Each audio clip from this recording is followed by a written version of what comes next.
बहीण भावाच्या नात्यातील गोडवा वाढावा यासाठी आज मी केली आहे रक्षाबंधन विशेष ही व्हेज थाळी। लहानांपासून ते ज्येष्ठापर्यंत सगळ्यांनाच आवडतील इतके मस्त असे आपले या थाळीमध्ये पदार्थ तयार आहेत। नमस्कार, मी प्रिया। सोपी रेसिपीमध्ये तुम्हा सर्वांचं खूप खूप मनापासून स्वागत आहे। रक्षाबंधन जवळ आले नुकतंच आणि भावासाठी अशी ही स्पेशल थाळी नक्कीच झाली पाहिजे। शिवाय यामधील जे पदार्थ आहेत ना, अगदी साध्या सोप्या पद्धतीने आणि अगदी व्हेज असे हे पदार्थ आहेत। रेसिपी अगदी नेहमीप्रमाणे साधी सोपी आणि भरपूर साऱ्या टिप्ससह तुमच्यासोबत शेअर केली आहे। रेसिपी शिकायची असेल तर व्हिडिओ शेवटपर्यंत नक्की बघा आणि कुठल्याही क्षणी जर व्हिडिओ आवडला असेल तर प्लीज माझ्या चॅनलला सबस्क्राईब करा, लाईक करा, सोबतच बेल आयकॉनवर क्लिक करा आणि माझ्या रेसिपी तुम्हाला कशा वाटतात मला नक्की कमेंट करून सांगा। चला तर मग वेळ न घालवता रेसिपीला सुरुवात करूया। रेसिपीला सुरुवात करण्याअगोदर आपण सगळ्यात अगोदर पदार्थ जो आहे तो गोडाचा करून घेऊयात। इथे आज मी गोडाचा पदार्थ करणार आहे तर अजिबात गॅस पेटवलेला नाही। आज आपण इथे खोबर चक्की करणार आहेत तर त्यासाठी मी इथे 21 ते 25 काजू घेतले आहेत, सोबतच अर्धी वाटी साखर घेतली। आता हे दोन्ही जिन्नस आपल्याला ना मिक्सरला अगदी बारीक असे दळून घ्यायचे आहेत, म्हणजे याचे पावडर स्वरूपात दळून घ्यायचे। मिक्सरचं भांडं घेतलं, त्यामध्ये साखर टाकून घेतली आणि जे काजू घेतले होते ना ते सुद्धा यामध्ये टाकून घ्यायचे आणि अगदी बारीक असं दळून घ्यायचं आहे। ही जी बर्फी आहे ना, आपण अजिबात गॅस न पेटवता केली आहे, तरी सुद्धा इतकी मस्त अशी आपली बर्फी तयार आहे ना। आता बघा, आपण साखर आणि काजू जे आहेत ना ते चांगले दळून घेतलेत। आता हे आपण एका बाउलमध्ये काढून घेऊयात। आता त्याच मिक्सरच्या भांड्यामध्ये आपण डेसिकेटेड कोकोनट सुद्धा हलकंसं ग्राइंड करून घेऊयात। जर तुमच्याकडे डेसिकेटेड कोकोनट नसेल तर तुम्ही जे आपलं ओलं खोबरं असतं ना ते वापरू शकता, किंवा जे आपलं सुकं खोबरं असतं ना त्यावरची जी काळी पाट आहे ना ती काढून घ्यायची आणि ते सुद्धा खोबरं वापरू शकता। साधारण इथे मी 1 वाटी भरून हे डेसिकेटेड कोकोनट घेतलं, ते सुद्धा मिक्सरला अगदी बारीक असं ग्राइंड करून घेतलंय आणि आता हे आपण एका ज्या बाउलमध्ये सुरुवातीचं मिश्रण काढून घेतलं होतं ना त्यामध्येच काढून घेऊयात। यामध्ये बर्फीला अगदी मस्त अशी टेस्ट यावी यासाठी इथे मी 3 चमचे मिल्क पावडरचा वापर करणार आहे। मिल्क पावडर ना तुम्हाला कोणत्याही दुकानामध्ये अगदी सहजपणे उपलब्ध होऊन जाईल। आता मिल्क पावडर 3 चमचे यामध्ये टाकून घेतलं आणि हे चांगल्या प्रकारे मिक्स करून घ्यायचं आहे। आता आपल्याला ना याचा एक घट्ट असा डो तयार करायचा आहे, तर हे पीठ आपण ना दुधामध्ये मळून घेऊयात। तर बघा, इथे चमच्याच्या सहाय्याने दूध टाकून घ्यायचं। आपल्याला एकाच वेळी जास्त दूध टाकायचं नाही, कारण यामध्ये साखर आहे तर साखरेला पटकन ओलावा सुटतो, म्हणून अगदी थोडं थोडंच आपल्याला दूध टाकत ना हे पीठ अगदी घट्टसर मळून घ्यायचं आहे। अजिबात पीठ आपल्याला हे पातळ करायचं नाही। इथे बघा, मला साधारण एक 6 ते 7 चमचे दुधाचा वापर करावा लागला आणि अगदी घट्ट असं आपण हे पीठ मळून घेतलंय। आता आपण जी बर्फी आहे ना ती 2 रंगाची बनवणार आहे, त्यामुळे ना 2 भागांमध्ये हे पीठ डिवाइड करून घ्यायचं आहे। एक भाग आपण दुसऱ्या रंगाने बनवूयात आणि एक आपल्याला व्हाईटच रंग ठेवायचा आहे। आता इथे एक भाग जो आहे ना त्यामध्ये आपण कोको पावडर टाकून घेऊयात। इथे मी 1 चमचा कोको पावडर घेतली आणि कोको पावडर आता या मिश्रणामध्ये चांगल्या प्रकारे आपल्याला मिक्स करून घ्यायचे आहे। इथे बघा, कोको पावडर टाकल्यामुळे ना किती मस्त असा चॉकलेट सारखा रंग आलाय। आता ही आपण चक्की थापून घेऊयात। तर तुम्ही हवं तर ना एखाद्या प्लेटमध्ये किंवा एखाद्या केक टिनच्या भांड्यामध्ये सुद्धा या चक्क्या सेट करून घेऊ शकता। इथे मी पोळीपाट घेतला, त्यावर असं लांब आकारामध्ये हे लांब करून घ्यायचं, हलकंसं याला चपटं करून घ्यायचं आहे। आता ज्याप्रमाणे आपण हा चॉकलेटचा भाग बनवलाय ना, अशाच प्रकारे आपल्याला हा व्हाईट रंगाचा सुद्धा भाग बनवून घ्यायचा आहे। चॉकलेटचा भाग बघा ना किती मस्त असा दिसत आहे, त्याचप्रमाणे हा व्हाईट रंगाचा सुद्धा भाग करून घेऊयात आणि आता हे दोन्ही भाग एकमेकांवरती ठेवून घ्यायचे आणि चांगलं याला प्रेस करून घ्यायचे, यामुळे चक्की अगदी एकसारखीच दिसेल। इथे बघा, एकसारखं चांगलं याला टॅप करून घेतलं। आता बघा, अगदी मस्त असे आपले दोन्ही रंग चक्कीमध्ये मस्त असे तयार झालेत। आता वरून थोडेसे डेकोरेशनसाठी बदामाचे काप टाकून घेऊयात आणि आता आपण लगेचच चक्की कट करून घेऊयात। तर बघा चक्कीना तुम्ही हव्या त्या शेपमध्ये कट करून घेऊ शकता। इथे मी ना चौकोनी आकारामध्ये ही चक्की कट करून घेणार आहे। बघा अगदी 10 मिनिटांमध्ये गॅस न पेटवता इथे आपली ही मस्त अशी ही चक्की तयार आहे। रक्षाबंधनच्या दिवशी काहीतरी भावाला गोड चारत असाल ना तर ही चक्की तुम्ही नक्कीच चारू शकता। अगदी मस्त अशी 2 रंगाची आपली घरच्या अगदी कमी साहित्यामध्ये ही आपली चक्की किंवा बर्फी तयार आहे। आता ही आपण एका बाउलमध्ये काढून घेऊयात। शिवाय ना ही चक्की 8 ते 10 दिवस आरामात टिकते, अजिबात खराब होणार नाही। आता इकडे गोडाचा पदार्थ झाला, लगेच आपण इकडे भाजीची तयारी करूयात। आज मी भरला दोडका बनवणार आहे, तर त्यासाठी इथे मी 2 दोडके घेतले, त्याच्या मागचा आणि पुढचा भाग काढून घेतला। सोबतच त्यावरच्या ज्या शिरा असतात ना त्या सुद्धा काढून घ्यायच्या आहेत आणि दोडका आपल्याला 2 ते 3 पाण्याने स्वच्छ धुवून घ्यायचा आहे। आता दोडक्याचा आपण भरला दोडका करणार आहे, त्यासाठी एक वाटण तयार करून घेऊयात। तर मिक्सरचं भांडं घेतलं आणि त्यामध्ये भरपूर सारी कोथिंबीर टाकून घ्यायची। सोबतच 10 ते 12 लसणाच्या पाकळ्या टाकून घ्यायच्या। आता काही सुके मसाले टाकून घेऊयात। 1 चमचा कांदा लसूण मसाला, अर्धा चमचा हळद, 1 चमचा सब्जी मसाला, 1 चमचा बेडगी मिरचीचं लाल तिखट, यामुळे भाजीला ना रंग छान येतो, 1 चमचा घरगुती लाल तिखट, 1 चमचा धना पावडर, 1 चमचा पांढरे तीळ। जे पांढरे तीळ आहेत ना मी हलकेसे तव्यावरती भाजून घेतलेत, यामुळे ना भाजीला खूप छान अशी टेस्ट येते। सोबतच अर्धी वाटी खमंग भाजलेले शेंगदाणे यामध्ये टाकून घ्यायचे आहेत। आणि आता हे वाटण करत असताना ना यामध्ये अजिबात पाणी टाकायचं नाही। पाणी न टाकता अगदी दरदरीत असं हे वाटून घ्यायचंय। इथे बघा पाणी या वाटणामध्ये आपण अजिबात पाणी टाकलेलं नाही आणि अगदी मस्त असा आपला हा मसाला तयार आहे। तुम्ही कधी या पद्धतीने ही भाजी बनवली आहे का? जर नसेल ना केली तर या पद्धतीने एक वेळेस करून पहा, अगदी मस्त अशी भाजी तयार होते। आता बघा दोडके आपण थोडेसे लांब आकारामध्ये कट करून घेऊयात आणि असं मधोमध आपल्याला याला चीर पाडून घ्यायची आहे। ज्याप्रमाणे आपण भरलं वांग करतो ना तर वांग्याला कसं 4 फोडी करतो, त्याच प्रकारे दोडक्याला सुद्धा अशा फोडी करून घ्यायच्यात आणि यामध्ये आपण जो मसाला तयार केलाय ना तो आपल्याला भरून घ्यायचा आहे। तर सर्व दोडके मी अशाच प्रकारे चिरून घेतलेत। आता मसाला भरून घेऊयात। तर बघा सुरुवातीलाच ना मीठ टाकायचं होतं, पण ते विसरलं, म्हणून मी आता मसाल्यामध्ये चवीपुरतं मीठ टाकून घेतलं। तुम्ही हवं तर ना वाटण करत असतानाच यामध्ये चवीपुरतं मीठ टाकून घेऊ शकता। आता मीठ चांगल्या प्रकारे मसाल्यामध्ये मिक्स करून घेतलंय आणि आता आपल्याला मसाला या दोडक्यामध्ये भरून घ्यायचा आहे। तर अगदी जास्त असा मसाला यामध्ये भरून घ्यायचा, यामुळे ना दोडके खायला छान लागतात। बघा अशा प्रकारची जर तुम्ही भाजी बनवली ना, ज्यांना दोडका आवडत नाही ते सुद्धा आवडीने खातील, इतकी ही भाजी अप्रतिम होते।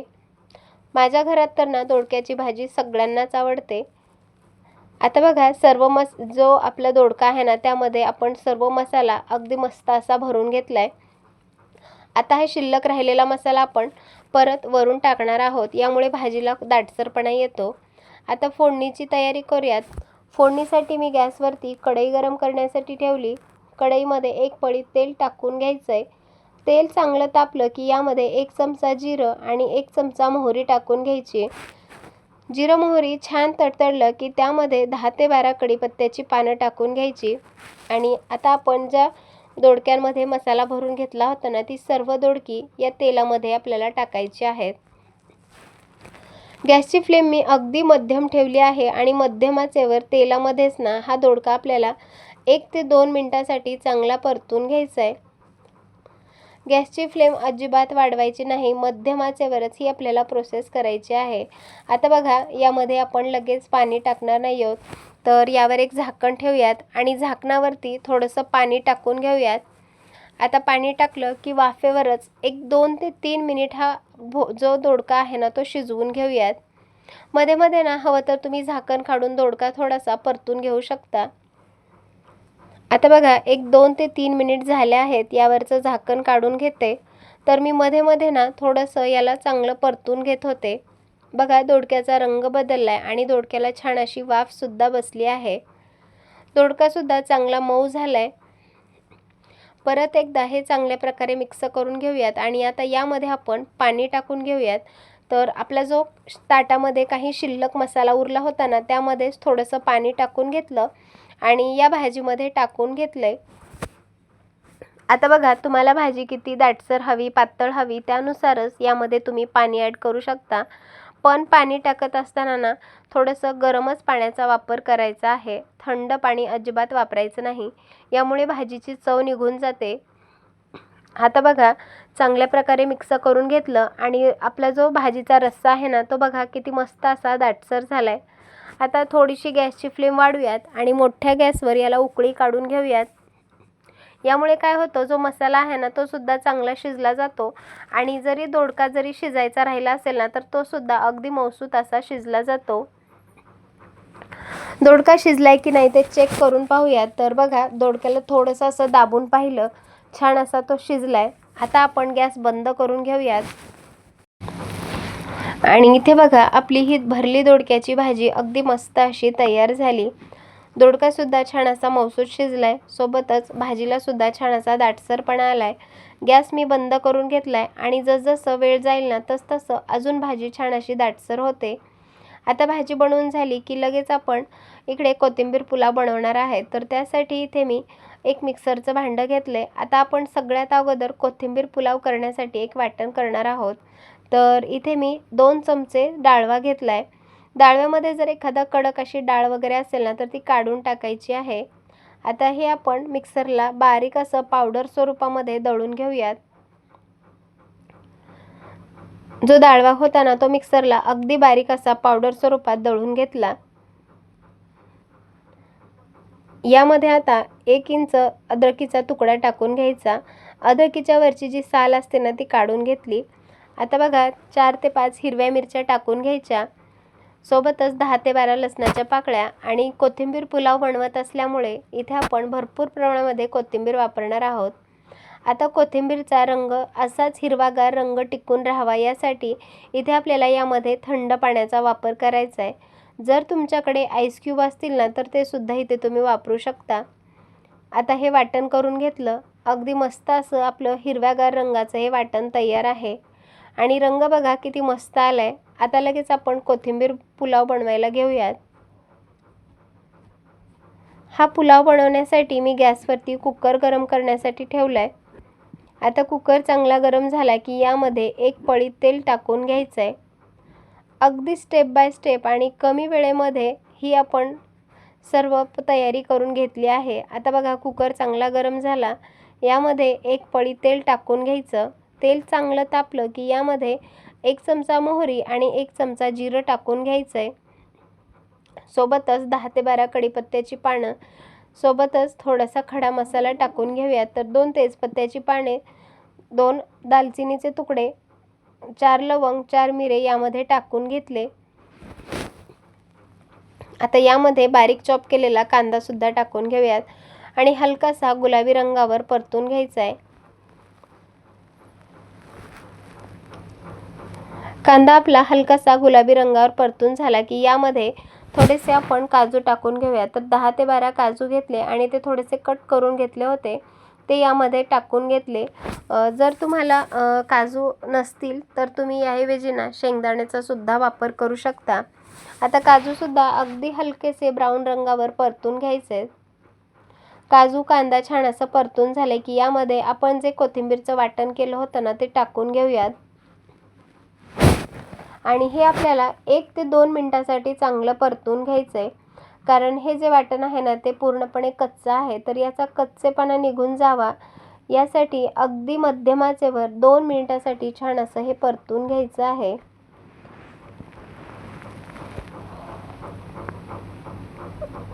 गॅसची फ्लेम मी मध्यम ठेवली आहे आणि मध्यम आचेवरच हा मसाला छान असा तेल सुटेपर्यंत परतून घ्यायचा। आता यामध्ये 1 चमचा धना पावडर टाकायची, 1 चमचा भाजलेल्या जिऱ्यांची पूड टाकून घ्यायची आहे। यामध्ये ना मी अजिबात लाल तिखट वापरलं नाही। जर तुम्ही लाल तिखट टाकलं ना तर हा जो हिरवा रंग आहे ना तो असाच टिकून राहणार नाही, त्यामुळे इथे मी हिरवा रंग हिरवा रंग टिकून राहण्यासाठी अजिबात लाल तिखटाचा वापर करणार नाही. मसाला छान असा परतून झाला की यामध्ये थोडेसे माझ्याकडे ना हिरवे मटार आणि जे आपले काळे चणे असतात ना, म्हणजेच ओले हरभरे जे असतात ना, ते मी पाण्यामध्ये भिजत घातले होते. तर ते चांगले असे भिजले आहेत. ते या मसाल्यामध्ये टाकून घेऊयात आणि चांगल्या प्रकारे मिक्स करून घेऊयात. मसाला छान असा परतून झाला की आता यामध्ये तांदूळ टाकून घेऊयात. तर इथे मी हा 1 वाटी ब्राऊन तांदूळ वापरणार आहे. 2 ते 3 पाण्याने स्वच्छ धुवून घेतला आणि यामध्ये टाकला. तुम्ही तुमच्याकडे जो तांदूळ अवेलेबल आहे त्यानुसार तुम्ही करू शकता. कोलमचा असेल, बासमतीचा असेल तर कोणताही तांदूळ इथे वापरू शकता. आता तांदूळ टाकलं की परत एकदा हे चांगल्या प्रकारे मिक्स करून घ्यायचं आहे आणि आता यामध्ये चवीपुरतं मीठ टाकून घ्यायचं आहे.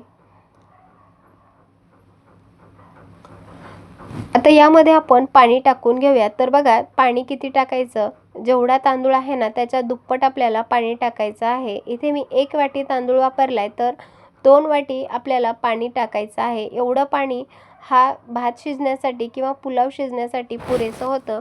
आता बघा जो कडेने तांदूळ लागला आहे तो चांगला व्यवस्थित मध्ये मिक्स करून घ्यायचा आणि कुकरचं झाकण लावून घ्यायचं आहे. हाय फ्लेमवर आपल्याला याला 3 शिट्ट्या काढून घ्यायच्या आहेत. एकीकडे आपला कोथिंबीर पुलाव होत आहे तोवरच लगेचच आपण इकडे सुकी बटाट्याची भाजी करून घेऊयात. भाजी बनवण्यासाठी 2 बटाटे घेतले, त्यावरची साल काढून घेतली आणि बटाटा पाण्याने स्वच्छ धुवून घेतला, कारण यामध्ये भरपूर प्रमाणामध्ये स्टार्च असतो. तर आणि नंतर असा हा पातळ याच्या काप करून घेतले आहेत. आता लगेच आपण फोडणी मारून घेऊयात. फोडणीसाठी मी गॅसवरती कढई गरम करण्यासाठी ठेवली आहे. कढई चांगली गरम झाली की यामध्ये 1 पळी तेल टाकून घ्यायचं आहे. सोबतच थोडंसं जिरं आणि मोहरीची फोडणी टाकून घेऊयात. जिरं मोहरी छान तडतडली की थोडासा कढीपत्ता यामध्ये टाकून घ्यायचा आहे. आता यामध्ये पाव चमचा हिंग टाकून घ्यायचं आणि 10 ते 12 लसणाच्या पाकळ्या मी खलबत्त्यामध्ये ठेचून घेतल्या होत्या त्यासुद्धा टाकून घेऊयात. आणि हलकंसं परतून झालं की यामध्ये आपण जो बटाटा कट करून घेतला होता ना तो बटाटा टाकून घेऊयात. इथे मी बटाट्याची भाजी ना अशी सुकी वाफेवर बनवत आहे. तुम्ही हवं तर ना बटाटा सुरुवातीलाच बॉईलसुद्धा करून घेऊ शकता, म्हणजेच उकडूनसुद्धा घेऊ शकता. आता बटाटा तेलामध्ये छान असा परतून घ्यायचा. अर्धा चमचा यावरून हळद टाकून घेतली. हळद ना तेलामध्ये सुद्धा टाकू शकता. इथे मी बटाट्यावरून हळद टाकली. परत एकदा हे चांगल्या प्रकारे मिक्स करून घ्यायचं आणि आता आपल्याला ना बटाटा जो आहे तो वाफेवर शिजवून घ्यायचा आहे.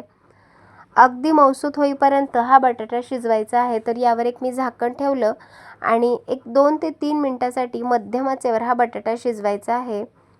2 ते 3 मिनिट झाले आहेत.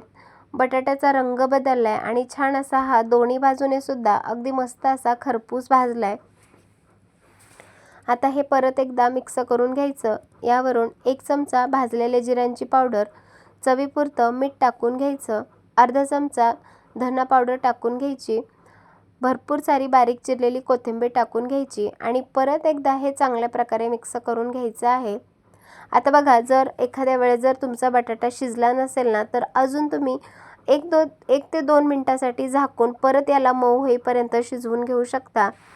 बटाटा मऊसूत शिजलाय की नाही ते चेक करूयात. तर बघा इथे मी उलटण्याच्या साहाय्याने असं दाबून पाहिलं तर छान असा मऊसूत आपला बटाटा शिजलाय. अगदी मस्त अशी आपली ही सुकी बटाट्याची भाजी तयार आहे. आता ही पण भाजी आपण बाजूला ठेवूयात आणि लगेच इकडे भजे बनवून घेऊयात. आज मी भजी जी आहेत ना ते चिमकुऱ्याच्या पानांची बनवणार आहे. पालकाची नाही किंवा कांदा भजीसुद्धा नाही. अगदी झटपट अशी ही चिमकुऱ्याच्या पानांची भजी बनवूयात. तर त्यासाठी इथे मी 3 ते 4 चिमकुऱ्याची पानं घेतली. त्याच्या ज्या शिरा आहेत ना त्या काढून घेतल्या. पाण्याने स्वच्छ जो चिमकुऱ्याची पानं असतात ना ते धुवून घेतली आणि अगदी त्याचे छोटे छोटे असे चौकोनी आकारामध्ये काप करून घेतले आहेत. आता पीठ भिजवून घेऊयात भजीसाठी. तर अर्धी वाटी बेसन पीठ घेतलं. त्यामध्ये चवीपुरतं मीठ टाकून घ्यायचंय. सोबतच 1 चमचा भाजलेल्या जिऱ्यांची पूड, अर्धा चमचा धना पावडर, अर्धा चमचा हळद पावडर, थोडंसं पाणी टाकून घ्यायचं. पाव चमचा हिंग टाकून घ्यायचं आणि याचं आपल्याला बॅटर करून घ्यायचं आहे. बॅटर जे आहे ना ते अगदी घट्टही ठेवायचं नाही किंवा अगदीच पातळही करायचं नाही. अर्धा चमचा ओवा टाकून घ्यायचा. 1 चमचा बेडगी मिरचीचं लाल तिखट, याऐवजी ना तुम्ही इथे हिरवी मिरची ठेचून सुद्धा टाकू शकता. अगदी चिमूटभर इथे आपण बेकिंग सोडा वापरणार आहेत. त्यावर 2 ते 3 थेंब लिंबाचा रस टाकून घेऊयात. यामुळे सोडा पटकन ॲक्टिवेट होतो आणि शिवाय जी भजी आहेत ना ती चिमकुऱ्याच्या पानांची करणार आहोत. तर चिमकुऱ्याची जी पानं असतात ना ती खाल्ल्याच्या नंतर घशामध्ये थोडंसं खवखव होतं. थोडंसं त्याला आंबटपणा टाकला की घशामध्ये असं खवखव करणं कमी होतं. बॅटर मस्त असं आपण तयार करून घेतले. आता यामध्ये बारीक चिरलेली कोथिंबीर टाकून घेऊयात. आता भजीसाठी आपलं बॅटर तयार आहे. आता एक एक करून हे जे चिमकुऱ्याचं पान आहे ना ते या बॅटरमध्ये असं घोळवून घ्यायचं आणि एक एक करून तेलामध्ये भजी सोडून घ्यायची आहेत. भजी तळण्यासाठी मी ऑलरेडी गॅसवरती कढईमध्ये ना तेल गरम करण्यासाठी ठेवले. आता असं हे पान पिठामध्ये बुडवून घ्यायचं आणि लगेचच पटापट तेलामध्ये सोडून घ्यायचं आहे.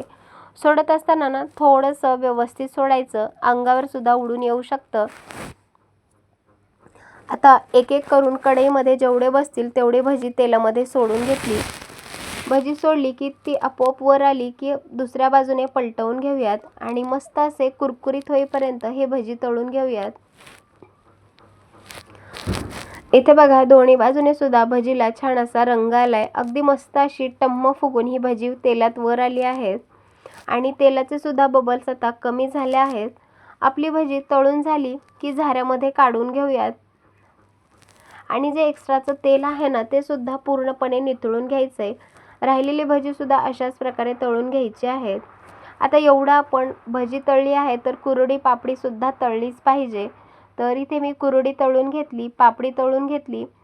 कुरडी तळली की झाऱ्यामध्ये काढून घ्यायची. जे एक्स्ट्राचं तेल आहे ते सुद्धा पूर्णपणे निथळून घ्यायचं. कुरडी, भजी, पापड सर्व तळून झालं आहे. आता लगेच आपण इकडे कोशिंबीरची तयारी करूयात. तर कोशिंबीर आज आपण काकडीची कोशिंबीर करणार आहे. त्यासाठी इथे मी काकडी घेतली, त्यावरची साल काढून घेतली आणि सगळ्यात अगोदर जी काकडी आहे ना ती कडू आहे की नाही ते चेक करून घेतलं. नंतर ती आपण अगदी बारीक अशी ही काकडी चोचवून घेतली आहे. आता यामध्ये एक लालबुंद असा टोमॅटो अगदी बारीक असा चिरून घेतला, तो टाकून घ्यायचा. बारीक चिरलेली कोथिंबीर टाकून घ्यायची. अर्धा चमचा धना पावडर, अर्धा चमचा भाजलेल्या जिऱ्यांची पावडर टाकून घ्यायची, अर्धा चमचा चाट मसाला, 2 ते 3 थेंब लिंबाचा रस टाकून घ्यायचा. याऐवजी ना तुम्ही इथे 2 चमचे दह्याचा सुद्धा वापर करू शकता. आता हे चांगल्या प्रकारे मिक्स करून घ्यायचं आहे. इथे मी ना मीठ टाकलं नाही. ज्यावेळेस कोशिंबीर सर्व करणार आहेत ना त्याच्या एक 5 मिनिट अगोदर मीठ आपल्याला टाकायचं आहे. अगोदरच आपल्याला मीठ टाकून ठेवायचं नाही. आता बघा कोशिंबीरला अजून छान असा चटपटीतपणा यावा यासाठी इथे मी भाजलेल्या दाण्यांचं कूट टाकून घेते. यामुळे ना कोशिंबीरला खूप छान अशी चव येते. आता इथे बघा लाल तिखट टाकलं नाही. तुम्हाला जर तिखट आवडत असेल तर हिरवी मिरची बारीक चिरून टाकू शकता किंवा अगदी थोडंसं लाल तिखट टाकू शकता. कोशिंबीर तयार आहे. आता लगेच पुरी बनवायला घेऊयात. पुरी बनवण्यासाठी इथे मी 2 वाटी गव्हाचं पीठ घेतले. गव्हाचं पीठ चाळणीने चाळून घेतलं आणि आता यामध्ये अर्धी वाटी बारीक रवा टाकून घ्यायचा आहे. तर बघा रव्यामुळे ना आपली पुरी अगदी खुसखुशीत तयार होते. अर्धा चमचा यामध्ये साखर टाकून घ्यायची. साखरेमुळे ना पुरीला रंग छान येतो. 1 चमचा मीठ टाकून घ्यायचं, म्हणजे मीठ जे आहे ना ते चवीनुसार टाकून घ्यायचे. 1 चमचा तेल टाकून घ्यायचं आणि हे सर्व मिश्रण पिठामध्ये चांगल्या प्रकारे मिक्स करून घ्यायचं आहे. जे मिश्रण आहे ना ते पिठाला चांगल्या प्रकारे असं चोळून घेतलं ना पुऱ्या अगदी खुसखुशीत अशा तयार होतात. शिवाय अजिबात तेलकट होणार नाहीत. आता बघा जे तेल होतं ते पिठाला चांगल्या प्रकारे चोळून घेतलं. आता थोडं थोडं पाणी टाकून घेऊयात आणि पीठ अगदी घट्ट असं मळून घेऊयात. पीठ मळत असताना ना पातळ पीठ अजिबात करायचं नाही. जर पुरीसाठी पीठ तुम्ही थोडंसं पातळ केलं तर पुऱ्या ज्या आहेत त्या तेलकट होतात, शिवाय पातळ होतात आणि घट्ट जर पीठ केलं ना पुऱ्या अगदी मस्त अशा लाटल्या जातात. इथे बघा अगदी घट्ट असं मी पीठ मळून घेतलंय. हाताने थोडंसं याला मऊ करून घेते आणि तुम्ही बघू शकता अशाच प्रकारचं आपल्याला हे पीठ मळायचं आहे. आता यावर एक झाकण ठेवूयात आणि एक 5 ते 10 मिनिटासाठी याला रेस्ट होऊ देऊयात. 5 ते 10 मिनिट झाले आहेत. पिठावरचं झाकण काढून घ्यायचं. आता बघा इतक्या वेळामध्ये ना आपलं पीठसुद्धा छान असं आता भिजला आहे आणि जो यामधला रवा आहे ना तो सुद्धा छान असा फुलला आहे. परत एकदा पीठ हाताने थोडंसं मळून घेते आणि आता लगेच आपण पुरी बनवून घेऊयात. पुरी बनवण्यासाठी एक छोटासा लिंबाच्या आकाराचा गोळा करून घेतला आणि आता पुरी बनवायला घेऊयात. असं केलं ना काय होतं, पटापट आपल्या पुऱ्या लाटल्या जातात. आता बघा असे गोळे करून घेतले आणि लगेच आपण पुऱ्या लाटून घेऊयात. पुरी लाटत असताना ना पुरी आपल्याला जास्त पातळ ठेवायची नाही किंवा अगदी जाडसुद्धा ठेवायची नाही. जर खूप जाड केली तर ती तशीच कच्ची राहते आणि पातळ केली तर तेलामध्ये फुगणार नाही आणि तेलकटसुद्धा होते, शिवाय नंतर कडकसुद्धा होते. तर त्यामुळे चपातीपेक्षा थोडी जाड अशी ही पुरी लाटून घ्यायची आहे. सर्व पुऱ्या अशाच करून घेऊयात आणि लगेच तळून घेऊयात. पुरी तळण्यासाठी मी गॅसवरती कढईमध्ये तेल गरम करण्यासाठी ठेवलं होतं. तेल चांगलं तापलं की एक एक करून तेलामध्ये पुरी सोडून घ्यायची. आता बघा पुरी तेलामध्ये सोडली की गॅसची फ्लेम थोडीशी मध्यम करूयात आणि चमच्याच्या साहाय्याने जे तेल आहे ना ते पुरीवर ढकलत राहायचं. यामुळे पुरी पटकन तेलामध्ये टम्म फुगून येते. इथे बघा मस्त अशी आपली ही पुरी टम्म फुगली आहे. आता बघा दोन्ही बाजूने छान असा हिला रंग येईपर्यंत तळून घ्यायची. अगदी मस्त अशी आपली ही पुरी टम्म फुगली आहे. आता ही पुरी झाऱ्यामध्ये काढून घेऊयात आणि जे बाकीच्या आपण पुऱ्या करून घेतल्यात ना त्यासुद्धा अशाच प्रकारे आपल्याला पुऱ्या तळून घ्यायच्या आहेत. आणि लगेचच आपण इकडे ताट वाढायला घेऊयात. इथे बघा अगदी मस्त असं कमी वेळेमध्ये आपली ही प्युअर व्हेज अशी थाळी तयार आहे. यामध्ये भरला दोडका, कोशिंबीर, भजे, पापड, खुसखुशीत गरमागरम पुरी, सोबतच कोथिंबीर पुलाव, सुकी बटाट्याची भाजी आणि अगदी मस्त अशी ही चक्की तयार आहे. तुम्हाला रेसिपी कशी वाटली मला नक्की कमेंट करून सांगा आणि व्हिडिओ आवडला असेल तर जास्तीत जास्त लोकांपर्यंत शेअर करा. तुम्हीसुद्धा या रक्षाबंधनला अशी ही व्हेज थाळी नक्कीच बनवून पहा आणि तुमचा अनुभव माझ्यासोबत शेअर करा. चला तर मग पुन्हा भेटूयात अशाच एका मस्त खमंग रेसिपीसोबत. तोपर्यंत धन्यवाद आणि मस्त रहा, स्वस्त रहा आणि सगळ्यात महत्त्वाचं खात रहा.